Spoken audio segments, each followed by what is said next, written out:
గత కొద్ది రోజులుగా తెలంగాణలో సాగునీళ్ళకు సంబంధించి ప్రత్యేకంగా సూపర్ ఎల్నినో ప్రభావం, రాబోయే కరువు పరిస్థితులు, వీటికి సంబంధించి ఇప్పుడు ప్రజెంట్ ఉన్న నీళ్ళని ఎట్లా వాడుకోవాలి, వస్తున్న వరదను ఎట్లా ఆపుకోవాలి, ప్రత్యేకించి తెలంగాణలో ఇప్పటివరకు ఉన్న రిజర్వాయర్లలోకి నీళ్ళని తెచ్చుకోవడానికి మళ్లించుకోవడానికి ఉన్న అవకాశాలు ఏంది అనే దానిపైన చర్చ జరుగుతుంది. దాంట్లో ప్రత్యేకించి కృష్ణలో ఎట్లాగో నీళ్ళు వస్తలేవు, ఇప్పట్లో అవకాశాలు కనబడతలేవు. కానీ మనకు గోదావరి ఉంది, దాని పేరు కూడా ప్రాణహిత ఉంది పైన. కేసీఆర్ ఇటువంటి ప్రమాదాన్ని ఊహించే రాబోయే రోజుల్లో వచ్చే కరువు పరిస్థితుల్ని తట్టుకోవడం కొరకే ప్రత్యేకించి డిజైన్ చేయించిన కాళేశ్వరం కన్నెపల్లి పంప్ హౌజు, అక్కడి నుంచి సుందిల్లా, అన్నారం బ్యారేజ్ల నుండి ఎల్లంపల్లికి, దాని ద్వారా మిడ్మానేర్ కావచ్చు జంక్షన్, ఆ తర్వాత కిందికి కరీంనగర్ జిల్లాతో పాటు ఉమ్మడి వరంగల్ జిల్లా, నల్గొండ జిల్లా, సూర్యాపేట ప్రాంతం, ఇటు పైకి వస్తే మెదక్ జిల్లా అన్నపూర్ణ కావచ్చు, రంగనాయక సాగర్ కావచ్చు, మల్లన్న సాగర్ కావచ్చు, కొండపోచమ్మ కావచ్చు, మళ్ళీ అక్కడి నుంచి మా వైపు వచ్చే బసవపూర్, గంధమల్ల కావచ్చు. అవసరమైతే వాడుకోవడానికి ముందే ఏర్పాట్లు చేసి ఉన్న నిజాం సాగర్ ఎస్ఆర్ఎస్పీలకు కూడా కావచ్చు. వీటన్నిటికీ నీళ్లను అందించగలిగిన గొప్ప అవకాశాన్ని, కేసీఆర్ సృష్టించి పెట్టిన అవకాశాన్ని కన్నెపల్లి పంప్ హౌజ్ నుంచి వాడవచ్చు. అక్కడ నీళ్లున్నాయి, తీసుకోవడానికి అన్ని అవకాశాలు ఉన్నాయి. అవి తీసుకురావాలి అని చెప్పి తెలంగాణ రైతాంగం యొక్క డిమాండ్ ఇది. తెలంగాణ రైతాంగం యొక్క డిమాండ్ను సమర్థిస్తూ బీఆర్ఎస్ పార్టీ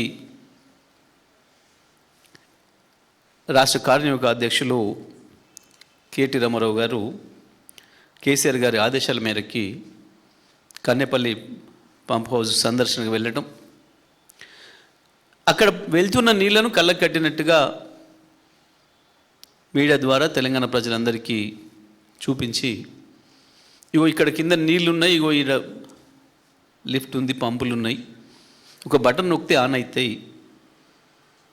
సుందిల్లా, అన్నారం బ్యారేజ్లు మంచిగా ఉన్నాయి, వాటి నుంచి నీళ్ళు తీసుకురావచ్చు, హైదరాబాద్కు మంచినీళ్ళకు కూడా ఇబ్బంది లేకుండా మనం ఈ సూపర్ ఎల్నినో ప్రభావం 1 సంవత్సరం ఉంటుందా, 2 సంవత్సరాలు ఉంటుందా, 3 సంవత్సరాలు ఉన్నా సరే తట్టుకొని హైదరాబాదుకు ప్రతిరోజు మంచినీళ్ళు అందివ్వగలిగిన కెపాసిటీ ఇగో ఈ కన్నెపల్లి పంప్ హౌస్కు ఉంది, ఈ సుందిల్లా, అన్నారం బ్యారేజ్లకు ఉంది. అక్కడి నుంచి ఎల్లంపల్లిని ఎప్పుడు సజీవంగా ఉంచవచ్చు, మిడ్మానేర్ ఉంచవచ్చు, మల్లన్న సాగర్, కొండపోచమ్మలు కూడా ఉంచవచ్చు అనే విషయాన్ని చెప్పడం జరిగింది. ఆ తర్వాత అదే విషయాన్ని అనేక ఇతర మేధావులు కావచ్చు, తెలంగాణలో ఉన్న ఇతర ప్రజలు కావచ్చు, అన్నిటికి మించి తెలంగాణ రిటైర్డ్ ఇంజనీర్లు కూడా అదే విషయాన్ని చెప్పిండ్రు. కానీ నిన్న మీరు చూసిండ్రు, నిన్న మన ముఖ్యమంత్రి అనబడే ఒక మనిషి, ఆయన అరుపులు, పెడబొబ్బలు, హూంకరింపులు, బెదిరింపులు, ఏడుపులు అన్నీ చూసిర్రు. నిన్న ముఖ్యమంత్రి పత్రికా సమావేశం చూసిన వాళ్ళకి నిన్ననే జరిగిన ఇంకో సంఘటన షాబాదులో వాడు దుర్మార్గుడు ఒక సైకో 6గురిని చంపేసిన సంఘటన. ఎందుకో రెండు ఒకే సమయంలో యాదృచ్ఛికంగా జరిగినట్టు కనబడుతూ ఉంది. కానీ అక్కడ వాడు చేసిన దానికి నిన్న ముఖ్యమంత్రి మాట్లాడిన దానికి పైసా కూడా తేడా లేదు. షాబాదులో ఒక సైకోగాడు చేసిన నేరానికి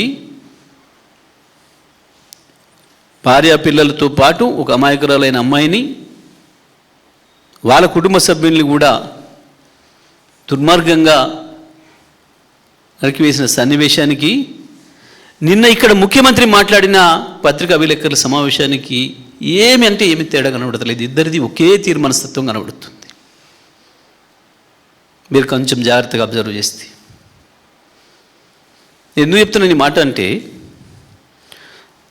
తనకు నచ్చకపోతే, తను అనుకున్నట్టు జరగకపోతే, తను చెప్పిన మాట వినకపోతే, తను చెప్పిందే ఇతరులు మాట్లాడకపోతే నేను ఏమైనా చేస్తా, నరికి చంపి నెత్తురు పొలాలలో చల్లుతా. వాడు చేసింది అదే. నిన్న జైల్లో పెడతా, రిటైర్డ్ ఇంజనీర్లను కూడా జైల్లో పెడతా. జైల్లో పెట్టకపోవడమే నేను చేసిన తప్పు. సేమ్ వాడేం ఆలోచించిండో, పోక్సో కేసు పెట్టిన అమ్మాయి గురించి వాడేం ఆలోచించిండో, ఇవాళ నిన్న ఈయన ముఖ్యమంత్రి కూడా అదే ఆలోచిస్తున్నాడు. వాడు ఏ రకంగా నరికి చంపిండో ఈయన కూడా అదే చేయాల్సి ఉంటుంది, అయ్యా చేయిస్తానని మాట్లాడుతున్నాడు ముఖ్యమంత్రి. ఎందుకంటే తెలంగాణ ప్రజల తరఫున ప్రశ్నించినందుకు, నీ ధనదాహాన్ని బయట పెడుతున్నందుకు, తెలంగాణ పట్ల నీకుండే విద్వేషాన్ని ప్రజలకు చూపిస్తున్నందుకు, వాడికి ఎట్లయితే అడ్డం వచ్చిండ్రు అని భావించి చంపిండో ఈడ కూడా గట్లనే నీకు అడ్డం వస్తున్నారు కాబట్టి వీళ్ళు నీ ధనదాహానికి చంపేస్తా. పాపం రిటైర్డ్ ఇంజనీర్లు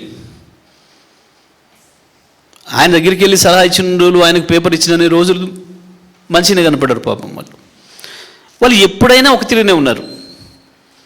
తెలంగాణ రాకముందు తెలంగాణ కొరకే తాపత్రయపడ్డారు. తెలంగాణ వచ్చిన తర్వాత తెలంగాణలో రైతాంగానికి నీళ్ళు ఎట్లా ఇవ్వాలనే విషయంలో తాపత్రయపడ్డారు. ఇప్పుడు కూడా గత 2.5 సంవత్సరాలుగా అదే ప్రయాసలో ఉన్నారు వాళ్ళ. పాపం వాళ్ళు వెళ్ళడం తెలంగాణ భవన్కు రాలే. ఈ 2.5 ఏళ్లలో వాళ్ళు ఎప్పుడు కేసీఆర్ గారికి కానీ కేటీఆర్ గారికి కానీ మాకెవరికైనా కలవాలి. వాళ్ళ పని లేదో వాళ్ళు ఉన్నారు. వాళ్ళు తెలంగాణ వాదులుగా, తెలంగాణ రైతు కష్టాలు చూసిన వాళ్ళుగా, ఇంజనీర్లు, ఆ డిపార్ట్మెంట్లో పనిచేసిన ఇంజనీర్లుగా, సమైక్యాంధ్రలో వాళ్ళు బాధలు పడ్డవాళ్ళుగా,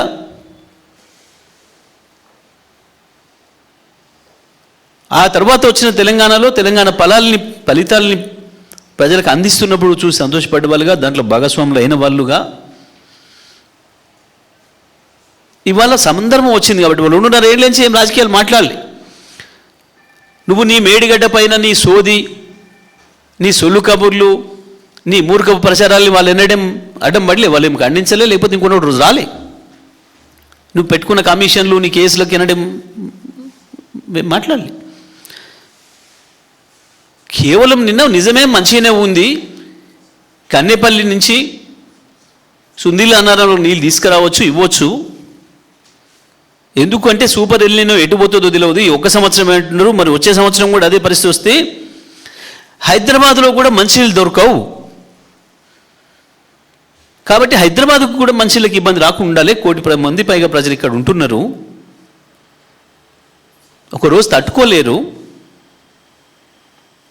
కాబట్టి ఇక్కడ కూడా అవసరం ఉంది, వాడండి అయ్యి చెప్పారు వాళ్ళు. పాపం దానికి వాళ్ళని జైల్లో ఇస్తానే జైలేకపోవడమే తప్పు. ఓకే, ఇట్లా చాలామంది పోయారు, మాట్లాడిన వాళ్ళు, ఇలా జైల్లో పెడదాం అనుకున్న వాళ్ళు, పెట్టిన వాళ్ళు కాలగర్భంలో కలిసిపోయారు చాలామంది. ఓకే, నీకు ఆ చరిత్ర తెలియదు, అది వేరే విషయం. ఇక మా విషయం, మా రక్తం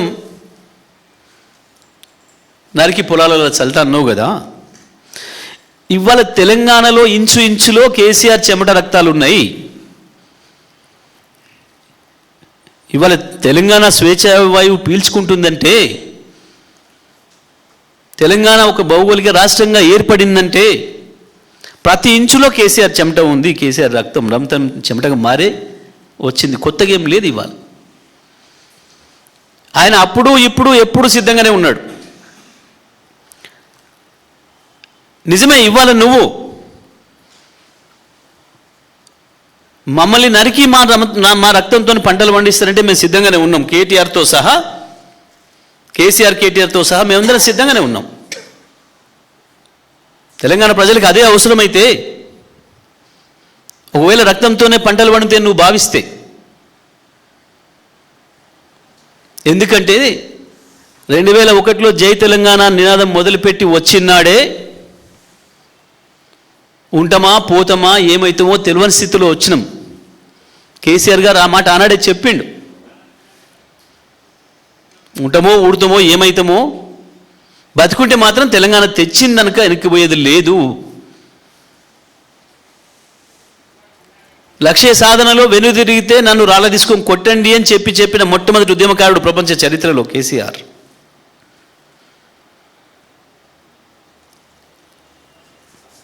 నీకు తెలియదు, ఎందుకంటే ద్రోహుల చేతిలో ఆయుధంగా ఉన్నవాడివి నువ్వు. ద్రోహుల దారిలో తుపాకీ పట్టుకొని తీసుకొచ్చిన వాడివి నువ్వు. ఆనాటి మీ బుల్లెట్లకు, నీ చేతిలో ఉన్న తుపాకీల బుల్లెట్లకు అనేక మంది తెలంగాణ బిడ్డలు వాళ్ళ రక్తాన్ని దారబోసినారు. అవసరమైతే మళ్ళొక్కసారి కూడా తెలంగాణ కొరకు రక్తం దారబోయడానికి మేమెవరు వెనుకాడడం లేదు. కేసీఆర్ సైనికులు, మిస్టర్ రేవంత్ రెడ్డి గుర్తుపెట్టుకో. ఇక నీ ప్రగల్భాలు, నీ ప్రేరాలపను ఆపు.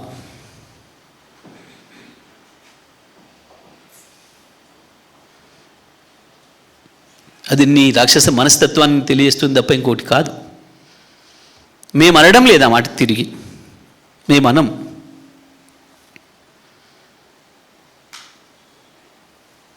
నిజంగానే రాష్ట్ర డీజీపీ ప్రతిరోజు చూస్తాడు అనుకుంటా అన్ని వార్తలు, ప్రత్యేకించి ముఖ్యమంత్రి ఏం మాట్లాడుతున్నాడు, ప్రతిపక్ష నాయకుడు ఏం మాట్లాడుతున్నాడని.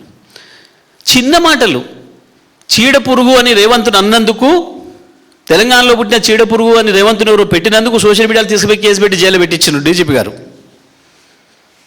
తెలంగాణ ద్రోహివి అన్నందుకు తీసుకుపోయి కేసులో పెట్టించినావు. ఇవాళ ఈ మాట ఏందో చూడు, మరి దాని మీద కేసు పెడతావా సుమోటో చూడు. మీ పోలీస్ పంతనం తెలుస్తుంది.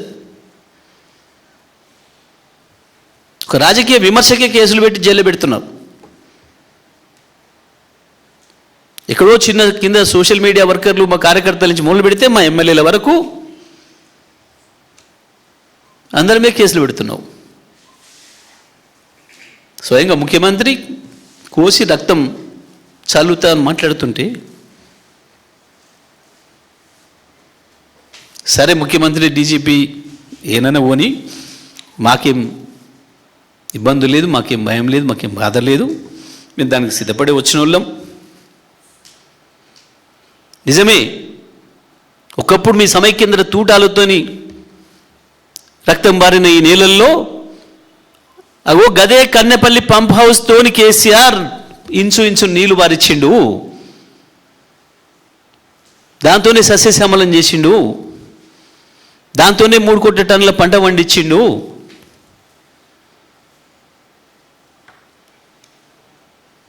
అందులో ప్రతి గింజలో ఉంది కేసీఆర్ చెమట, కేసీఆర్ రక్తం.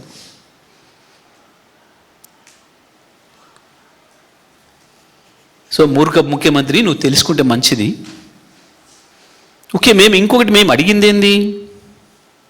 మేము మళ్ళీ చెప్తున్నాం, ముఖ్యమంత్రి నిన్న మాట్లాడింది పూర్తి శుద్ధ అబద్ధాలు. ముఖ్యమంత్రి తప్పు చేస్తున్నాడు అనే సంగతి రాష్ట్ర ప్రజలందరికీ అర్థమైంది. నువ్వు ఉలిక్కిపడి 3 రోజుల్లోనే 2 సార్లు ప్రెస్ పెట్టి మాట్లాడిన వెంటనే అర్థమవుతుంది నువ్వు చేస్తుంది తప్పు అని ప్రజలు చర్చించుకుంటున్నారు. నువ్వేదో అబద్ధాలు చెప్పి లేని సృష్టించి ప్రజల్ని ఇంకా ఏం మారుస్తాను అనుకుంటే నీ మూర్ఖత్వం క్లియర్గా అర్థమైపోయింది. కన్నెపల్లి పంపు దగ్గర ఇవాళకి కూడా 10 టీఎంసీల నీళ్లు పోతూనే ఉన్నాయి. అక్కడి నుంచి ఎత్తాల్సింది కేవలం 2 టీఎంసీలు. 2 టీఎంసీలు సునీళ్లకు అన్నారంకు తీసుకొస్తే ఎక్కడ ఏది కొట్టుకపోయేది లేదు. సుందిలలో అన్నారంలో కూడా 100 కొద్ది టీఎంసీలు నిల్వ చేసేది లేదు. కన్నెపల్లి పంపు నుంచి ఏదైతే 2 టీఎంసీలు లేపుతామో అవి చక్కగా అన్నారం దగ్గరికి వస్తాయి. అదే నీళ్లను మళ్ళీ పైకి లేపితే మళ్ళీ సుందిల నుంచి మళ్ళీ ఎల్లంపల్లి వరకు అవే 2 టీఎంసీలు వెళ్ళిపోతాయి. ఆడ నిలబడితే మహా అయితే ఒక్కొక్క టీఎంసీ నిలబడతాయి. సుందిలలో అన్నారంలో నిల్వ ఉండేవి ఒక్కొక్క టీఎంసీ మాత్రమే.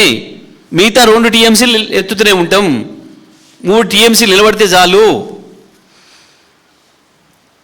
ఇక అజ్ఞానపు ఆ మంత్రి చెప్పే మాట, దాన్ని ఈ మూర్ఖపు ముఖ్యమంత్రి కూడా సమర్థిస్తున్న మాట, భద్రాచలం కొట్టుకుపోతుంది, 44 ఊళ్ళు కొట్టుకుపోతే సిగ్గుపోతుంది మాట్లాడితే. ప్రజలు కూడా తెలవాలి, రైతులకు.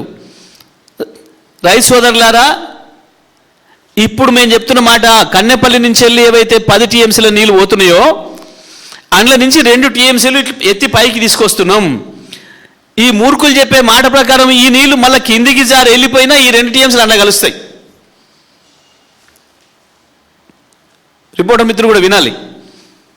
కన్నెపల్లి నుంచి తీసుకొస్తున్న 2 టీఎంసీల నీళ్ళను పైకి తీసుకొస్తే ఈ బ్యారేజీ ఇది కొట్టుకపోతుంది అని ఈ మూర్ఖులు చెప్పింది ఏదైతే ఉందో, ఇది జరిగినా పోయేది ఈ 2 టీఎంసీల నీళ్ళు అందులోనే కలుస్తాయి. మళ్ళీ అదే కాలువల నుంచి తీసుకొచ్చిన నీళ్ళే మళ్ళీ పోయి అందులో కలుస్తాయి.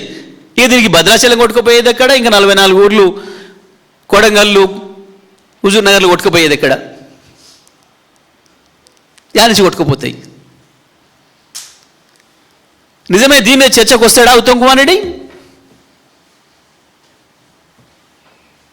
నీ ముఖ్యమంత్రికి అంత తీరుకుండదు, ఆయన భూముల దందాలు ఉంటాడు. కానీ వస్తావా చర్చకు ఉత్తమ్ కుమార్? నిరూపిస్తావా? 290 టీఎంసీ నీళ్లను ఒకేసారి మోసుకుపోయే గోదావరికి తన దాంట్లోనే ఉన్న నీళ్లు, సింపుల్ ఒకటే మాట, రైతాంగం ప్రజలకు అర్థం కావాలి, ఇళ్లలో ఉండే మహిళలతో సహా. మీరు మీ ఇంట్లో కుండలో ఉన్న నీళ్లు, ఒక గ్లాసు నీళ్లు తీసి మళ్ళీ అదే కుండలో పోస్తే ఆ కుండను పగిలిపోద్దా, పొంగిపోతుందా? అర్థం కావాలి మీ అందరికి కూడా, కెమెరామెన్లతో సహా, రిపోర్టర్లతో సహా. ఇవాళ ఉత్తమ్ కుమార్ రెడ్డి ముఖ్యమంత్రి మూర్ఖపు గ్యాంగ్ చెప్తున్న మాట ఏదైతే ఉందో, నీళ్ళు తీసుకొచ్చి ఈడ పోస్తే అది కొట్టుకపోద్ది అని, కుండలో ఉన్న నీళ్లను తాగుదామని తీసుకున్న నీళ్ళు, గ్లాస్ నీళ్లు ఏదైనా కారణం చేత అదే కుండలో పోస్తే ఆ కుండకు బరువు ఎక్కువవుతుందా, నిండుతుందా, నీళ్లు పొర్లిపోతాయా? ఉత్తమ్ ఇప్పటికైనా అర్థం చేసుకోనని చెప్పింది. ఇక మాట్లాడక ఇటువంటి అజ్ఞానం మాటలు. నువ్వు మొదలుపెట్టిన విద్య ఇది. ఎవడో మూర్ఖుడు చెప్పిండు నీకు అని. చెప్పిన మూర్ఖుడు ఎవడో కానీ నిన్ను మూర్ఖుని చేస్తున్నాడు. తెలుసుకో ఇప్పటికైనా. గోదావరి కెపాసిటీ ఎంత అంటే, దానిపైన ఇప్పుడు మనం నిర్మాణం చేసుకున్న గన్నమల్ల బస్వాపూర్ నుంచి మొదలు పెడి Kondapochamma, Mallanna Sagar, Annapurna, Ranganayak Sagar, mid Maner, upper Maner, SRSP, Yellampalli, Sundilla, Annaram, ఇన్ని రిజర్వాయర్లు, బ్యారేజ్ల నీళ్లు మొత్తం కలిపి తీసుకుపోయి గోదావరిలో కడితే పోస్తే కూడా భద్రాచలంకి ఏం కాదు. ఇవన్నీ కలిపితే కూడా, ఇవన్నీ కలిపితే ఎస్ఆర్ఎస్పి కాక మిగతావి కలిపితే 140 టీఎంసీలు, ఎస్ఆర్ఎస్పి కూడా కలుపుకుంటే 230 టీఎంసీలు, 240 టీఎంసీలు, 240 టీఎంసీలు ఒకేసారి గోదావరిలో పోస్తే కూడా భద్రాచలంకి ఏం కాలే. ఇంతకుముందు 290 టీఎంసీలు వచ్చినాయి. ముఖ్యమంత్రి, ఇరిగేషన్ మంత్రి జ్ఞానం తెచ్చుకోండి, ఇక బంద్ చేయండి మూర్ఖపు మాటలు. సో మళ్ళీ చెప్తున్నాం మేము, కన్నేపల్లి పంప్ హౌస్ వెంటనే ప్రారంభం చెయ్యాలి. సుందిల్లా అన్నారంలకి ఏ కమిటీలు లేవు, ఏవి లేవు, పచ్చి అబద్ధం. ఇదే ఉత్తమ కుమార్ రెడ్డి స్వయంగా కౌన్సిల్లో వాళ్ళ పార్టీ సోదర పార్టీ నాయకుడు పొత్తు నాయకుడు కోదండరామ్ గారు ఎమ్మెల్సీ కాగానే వేసిన ప్రశ్నకు సమాధానంగా ఈ 2 బ్యారేజీలకు ఏమీ కాలేదు, మంచిగానే ఉన్నాయి, ఇంటాక్ట్ ఉన్నాయి అని ఇచ్చిన సమాధానం ఉంది, కౌన్సిల్ రికార్డులో ఉంది. మీడియా మిత్రులు చూపించదలుచుకుంటే దాంట్లో ఉంది, దొరుకుతుంది. స్వయంగా కోదండరామ్ ఎమ్మెల్సీ అయింది ఎప్పుడు మీకు తెలుసు, తెలంగాణ గవర్నమెంట్ ఉన్నప్పుడు కాదు. ఈయన మంత్రిగా ఉంది కూడా తెలంగాణ గవర్నమెంట్ అప్పుడు కాదు. ఈయన మంత్రి అయినాక, కోదండరామ్ ఎమ్మెల్సీ అయినాక ఆయన ప్రశ్న వేస్తే ఈయన ఇచ్చిన ఆన్సర్ 2 ఇంటాక్ట్ ఉన్నాయి, వాటికి ఏమీ నష్టం లేదు, ప్రమాదం లేదు అని ఈ మాటలతోనే చెప్పినావు. నీకు కొంచెం జ్ఞాపక శక్తి తగ్గినట్టుంది పాపం. ముఖ్యమంత్రి పదవి పిచ్చిలో పడి ఆ గడ్డం ఇప్పుడు తీసేసుకోవాలనో పరేషాన్లో పడి జ్ఞాపక శక్తి తగ్గినట్టుంది. నువ్వు చెప్పిన మాటలు ఎక్కడ ఉన్నాయి? ఇలా నువ్వు కొట్టకపోతుంది, ఇది లేదు అది లేదు అని చెప్పే పూర్తి అబద్ధాలు. ఇందులో అక్షరం కూడా నిజం లేదు. మళ్ళీ చెప్తున్నాం, కన్నేపల్లి పంప్ హౌస్ దగ్గర ఇవాళ లిఫ్ట్లు ఎత్తవచ్చు, సుందిల్లా అన్నారం బ్యారేజ్ నుంచి తేవచ్చు, ఎల్లంపల్లి నింపవచ్చు. ఆ నుంచి మొత్తం తెలంగాణలో 7 జిల్లాలలో ప్రతి రిజర్వాయర్లోకి నీళ్ళు పోయవచ్చు. మళ్ళీ చెప్తున్నాం, తెలంగాణ రైతాంగాన్ని కూడా అప్పీల్ చేస్తున్నాం. ఒకటే మాట, ఇది కేవలం ముఖ్యమంత్రి మొన్న మాటల్లో ఎట్లయితే బయటపడ్డాడో పవర్ బిల్లులు దండగా, అంటే తెలంగాణ రైతాంగానికి నీళ్ళు ఇవ్వటానికి వీళ్ళకు విద్యుత్ బిల్లులు దండగా అనిపిస్తుంది. ఈ మాట కొంతమందికి దేశద్రోహులకు వచ్చే మాట, కొద్దిమంది మూర్ఖులు అధికారులలో ఉండే వాళ్ళు కూడా చెప్పే మాట. కేసీఆర్ గారు ఉన్నప్పుడు కూడా ఈ చర్చ జరిగింది, ఇవి కట్టేటప్పుడు కూడా చర్చ జరిగింది. సార్ దీనికి విద్యుత్ బిల్లు చాలా అవుతుంది కదా అని వాడు మాట్లాడిండు. వాడు ఫైనాన్షియర్ కావచ్చు, ఫైనాన్స్ అడ్వాన్స్ ఇచ్చినోడు కావచ్చు, ఎందుకంటే వాడు ఖర్చులు తగ్గించాలని ఇస్తాడు కాబట్టి. వాడు వ్యవసాయం తెలియని మూర్ఖుడు కావచ్చు, వాడు నీళ్ళ విలువ తెలియని వాడు కావచ్చు. ఒకటే మాట చెప్పిండు కేసీఆర్ గారు, నీకు ఇప్పుడు ధూపు అవుతుంది, గంట సేపు నుంచి నీకు దాహం అవుతుంది, గొంతు ఎండుకపోతుంది, మనుషులు దొరుకుతలేవు, ఆడ బాటిల్ ఉంది, వాడు 1000 రూపాయలకైతే ఇస్తా అంటున్నాడు, కొనుక్కుంటావా కొనుక్కోవా? నాకు చెప్పు ఒకటి మాట అని అడిగాడు. కొనుక్కుంటా సార్ అని మాట్లాడి. అదే బుద్ధి ఉండాలి కదా కొంచెమన్నా. 1000 కాదు 10,000కైనా కొనుక్కుంటావు కదా, నీ ప్రాణం పోతుందని తెలిసినప్పుడు. ఈ జేబులో ఉన్న మొత్తం పైసలు పోయినా ఏం లేదు కానీ ఆ బాటిల్ తిని ప్రాణం కాపాడుకోవాలనుకుంటావు కదా. ఇవాళ తెలంగాణ భూములు కూడా ఆ స్థితిలో ఉన్నాయి. పరిస్థితి వచ్చినప్పుడే కదా ఈ నీళ్ళు ఎత్తాల్సింది మనం. వర్షాలతో మామూలుగా సాధారణంగా వచ్చే నీళ్లు లేనప్పుడు, చెరువులు కుంటలు రిజర్వాయర్లు ఎండిపోయినప్పుడు, అగో గాడ ఉన్న నీళ్ళని తెచ్చుకోవడానికే కదా మనం ఈ వసతి చేసుకుంటుంది. అవాళ డబ్బులు లెక్క పెడతామా, కరెంటు బిల్లులు లెక్క పెడతామా? ప్రాణం ఉండడం ముఖ్యం కదా. ఆకలి అవుతున్నప్పుడు పోతావు బజారం బట్టి, ఆకలి అవుతుంది, అన్నం ఉన్న బోర్డు ఉంది, నీ జేబులో 100 ఉంది, ఇంటికి పోతా నీ బస్సుకి ఉన్నక్కున్నా ఏం లేదు కానీ నడిచైనా పోతే ఆఖరికి నేను అన్నమైతే తినాలనుకుంటావు కదా. కొంచెం బుర్రతో ఆలోచన చేయండి అని చెప్పిండు వాళ్ళని. మనసు పెట్టి ఆలోచన చేస్తే తెలుస్తుంది. కానీ ప్రభుత్వం అంటే ఒక దందా అని అధికారాన్ని అడ్డం పెట్టుకొని డబ్బులు సంపాదించుకోవడానికి వచ్చిన వాళ్ళకి ఇవి అర్థం కావు. కానీ తెలంగాణ రైతాంగానికి మేము విజ్ఞప్తి చేస్తూ ఉన్నాం, రైతులారా మేల్కోవాలి. ముఖ్యమంత్రి ఆయన మంత్రివర్గ సహచరులు చేస్తున్న మూర్ఖపు వాదనలన్నీ అబద్ధం. కేవలం కరెంటు బిల్లులు కట్టబడుతుందని ఇవాళ దుర్మార్గమైన ద్రోహానికి పాల్పడుతున్నారు. తెలంగాణలోని లక్షలాది ఎకరాలను ఎండబెట్టి తెలంగాణ రైతాంగం గొంతెండబెట్టి రేపు మనల్ని మళ్ళీ ఆకలి చావులకు గురి చేసే స్థితికి తీసుకొస్తున్నారు ఈ మూర్ఖులు. తప్పకుండా తిరగబడాల్సిన పరిస్థితి వస్తుంది. మేము మళ్ళీ చెప్తున్నాం, కన్నెపల్లి పంప్ హౌస్ మంచిగా ఉంది, సుందిల్ల అనారం బ్యారేజీలు మంచిగా ఉన్నాయి. తప్పకుండా అక్కడి నుంచి వెళ్ళి నీళ్ళు తీసుకొచ్చుకోవడానికి అవకాశం ఉంది.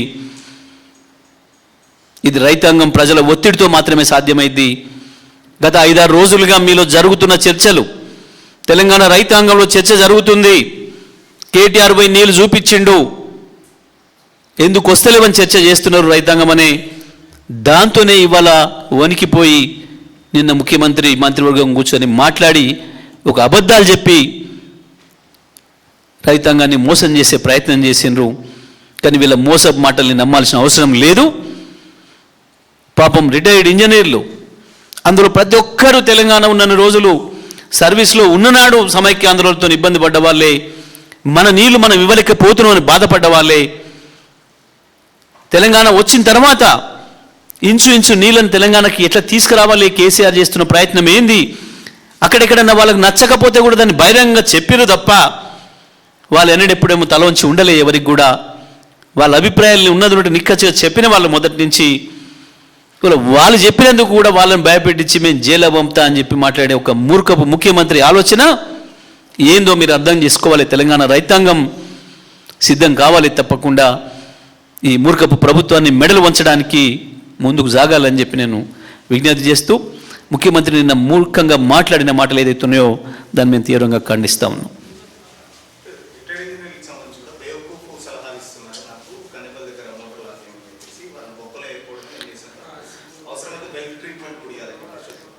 అదే ఇక బెల్ట్ ట్రీట్మెంట్లు ఇస్తాడు, ఇంకో ట్రీట్మెంట్లు ఇస్తాడు. పాపం ఇన్నేళ్ల నుంచి వెళ్ళి వాళ్ళు మంచిగానే కనపడ్డారు. ఇప్పుడు తన మాట కాదన్నందుకు, ఉన్నది వాస్తవం మాట్లాడినందుకు ఆయనకు అప్పుడే శత్రువులుగా కనపడుతున్నారు. ఆయన మాట్లాడే భాష నిన్నంతా చూసారు మీరు. ఆ రక్తపు భాష ఏంది, అదేంది, ఇదేంది, ఇవన్నీ కూడా నిజంగా నేను షాబాద్లో వాళ్ళని చంపినోడికి వీడికి ఏం తేడా ఉంది చెప్పండి? ఏం తేడా కనబడుతుంది? మీకు ఏం తేడా కనబడుతుందా? ఒకటే తీరుగున్నారు, ఇద్దరు మనస్తత్వం అదే సేమ్ ఉంది.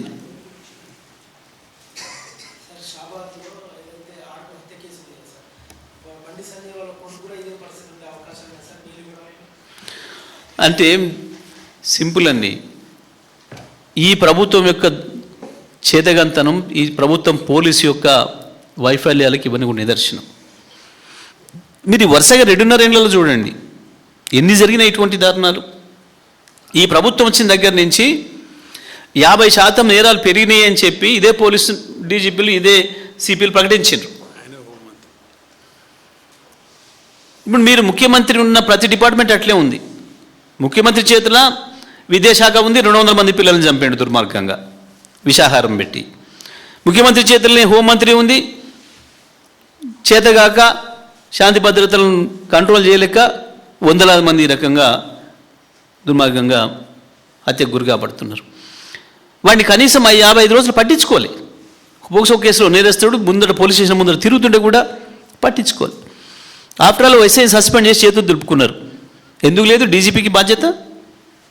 ఏం రివ్యూ చేస్తున్నావు? రోజు పొద్దున్నే చేస్తావు కదా కాన్ఫరెన్స్లు, ఏం తీసుకుంటున్నావు? ఏమైనా పొలిటికల్గా బీఆర్ఎస్ వాళ్ళు ఏం విమర్శ చేస్తున్నారు, సోషల్ మీడియా వాళ్ళు ఏం విమర్శ పెట్టినారు గవర్నమెంట్ మీద, కాంగ్రెస్ మీద, ముఖ్యమంత్రి మీద ఈగ వాళ్తే కాపాడడానికి కూర్చున్నావు. 100% వాళ్ళ వైఫల్యం అది. ఆయన సంజయ్ కొడుక ఇంకోడా ఎవడైనా కావచ్చు దుర్మార్గుడు. పూర్తిగా ప్రభుత్వ వైఫల్యం, పోలీస్ వైఫల్యం. ఎక్కడో ఒక ఇన్సిడెంట్ జరిగితే సడన్గా అది వేరు విషయం. వరుస సిరీస్ చూస్తున్నాం మనం. ఎన్ని హత్యలు బహిరంగంగా ఎన్ని చూసినాం. అంతకుముందు చూసారా? మీరు కూడా ఉన్నారు మీడియాలో. గత ప్రభుత్వంలో ఎప్పుడన్నా చూసినా ఇట్లా సీరియల్ ఎప్పుడన్నా? ఒక ఇన్సిడెంట్ జరిగితే ఎట్లా అంచేయాలో అట్లా అంచేసినాం. మళ్ళీ ఇంకొక నేరస్తుడు ఇంకోటి నేరం చేసే ఆలోచన రాకుండా అంచేసినాం.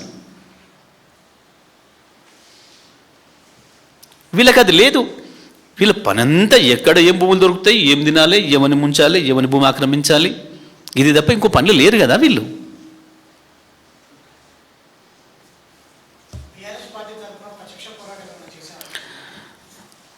తప్పకుండా ఇప్పుడు ప్రస్తుతం మేము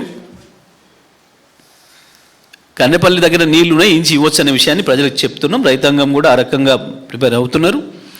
ఈ పరిస్థితి ఇట్లే కొనసాగితే ఏం చేయాలనేది తొందరలోనే కేసీఆర్ గారు పార్టీ నిర్ణయం తీసుకుంటారు.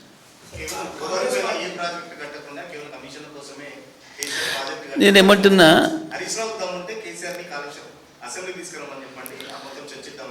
వీళ్ళ మొక్కలకి అసెంబ్లీ పెట్టే దమ్ము ఉందా? మమ్మల్ని చూసే పారిపోతారు. ఇక కేసీఆర్ వస్తారంటే లాగు తడుపుకుంటారు. వీళ్ళ కేసీఆర్ కావాలన్నా ఉన్న మాకు సమాధానం చెప్పుకుంటేనే వాయిదా చేసి పారిపోతున్నారు.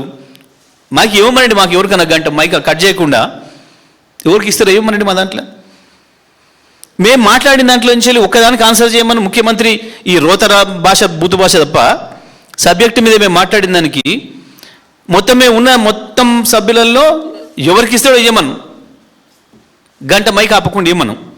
దానికి 5 నిమిషాలు సమాధానం చెప్పమని ముఖ్యమంత్రిని మేము మాట్లాడిన పదాలను తీసుకొని. దీనికి సంబంధం లేని బూతు భాష రోత భాష కాదు. మా సభ్యులు మాట్లాడింది ఏదైనా దాంట్లో మేము గంట మాట్లాడిన దాంట్లో 5 నిమిషాలను మాట్లాడమని దాంట్లో పదాలను వాడమని. ఒక్కటి పదానికి సంబంధం ఉండదు, ఒక వాక్య సంబంధం ఉండదు.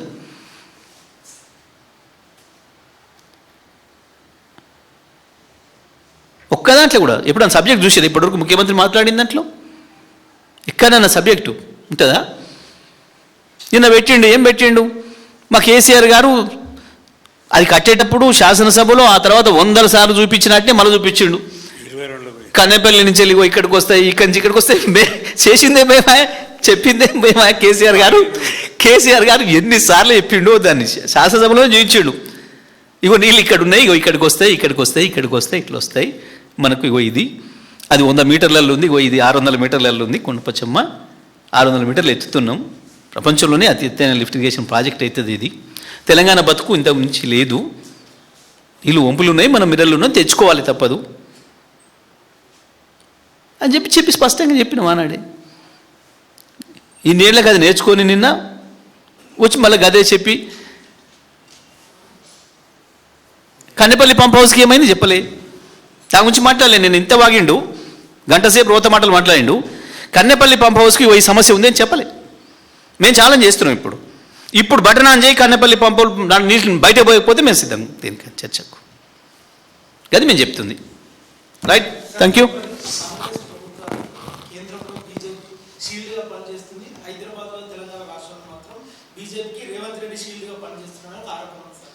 వంద శాతం ఇంకా రహస్యమే ఉంది బాబు.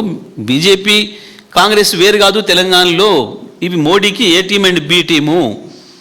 తెలంగాణ నడుపుతుంది హైబ్రిడ్ కాంగ్రెసు. నేనెందుకంటున్నా, ఒరిజినల్ కాంగ్రెస్ వాళ్ళే అంటారు ఆ మాట. వీడు మమ్మల్ని కథం పట్టించిపోవడానికి వచ్చిండు, కాంగ్రెస్ని కథం పట్టిస్తాడు శాశ్వతంగా. వీడు శత్రుత్వం పెట్టుకొని వచ్చిండు తెలుగుదేశం నుంచి మా దాంట్లో, వాళ్ళే చెప్తున్నారు. గంతెందుకు భయ్, నువ్వు ఇప్పుడు మైకి పెట్టి సాటుగా అడగరాదు. మైక్ లేకుండా కోమటిరెడ్డి వెంకరెడ్డి, రాజగోపాల్ రెడ్డి నుంచి మొత్తం పొన్నం ప్రభాకర్ కావచ్చు, శ్రీధర్ బాబు కావచ్చు, ఉత్తమ్ కావచ్చు, ఎవరిని అడుగు, దామోదర్ని కావచ్చు, ఎవరిని అడుగు. వాళ్ళ మనసులో ఉంది. అదేదో మెషిన్లో వచ్చినాయి కదా, మెషిన్ పట్టుకొని పోరాదు. వాళ్ళ మనసులో ఏమనుకుంటారు అయినాయి, అన్నీ బయటపడతాయి. మేము చెప్పేందుకు. Right, thank you.